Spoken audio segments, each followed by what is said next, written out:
আসসালামু আলাইকুম। আশা করি আলহামদুলিল্লাহ আপনারা সবাই ভালো আছেন। আপনাদের দোয়া ও ভালোবাসায় আমিও বেশ ভালো আছি।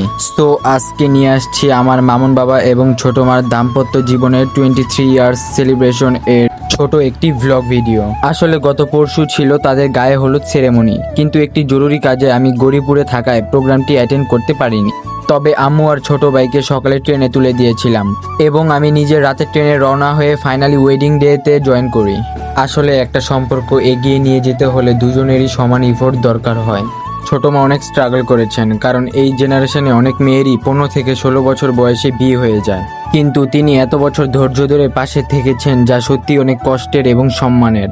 তারা দুজনই একে অপরকে খুব ভালোবাসেন, সম্মান করেন আর সব পরিস্থিতিতে একসাথে পাশে থেকে সম্পর্কটা সুন্দরভাবে ধরে রেখেছেন।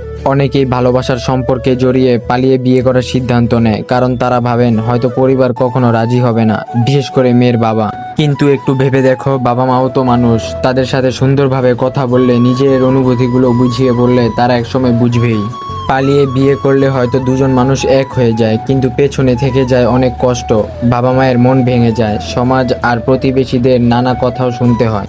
অথচ প্রত্যেক বাবা তার মেয়েকে ছোটবেলা থেকে রানীর মতো আদরে বড় করেন, অনেক স্বপ্ন নিয়ে। তাই আমার মতে ভালোবাসা যদি সত্যি হয় তাহলে ধৈর্য ধরো, যেভাবেই হোক পরিবারকে রাজি করানোর চেষ্টা করো, তাদের বিশ্বাস অর্জন করো। কারণ পরিবারের দোয়া আর সম্মতি নিয়ে বিয়ে করলে সেই সম্পর্কের সৌন্দর্য আর শান্তি অন্যরকম হয়।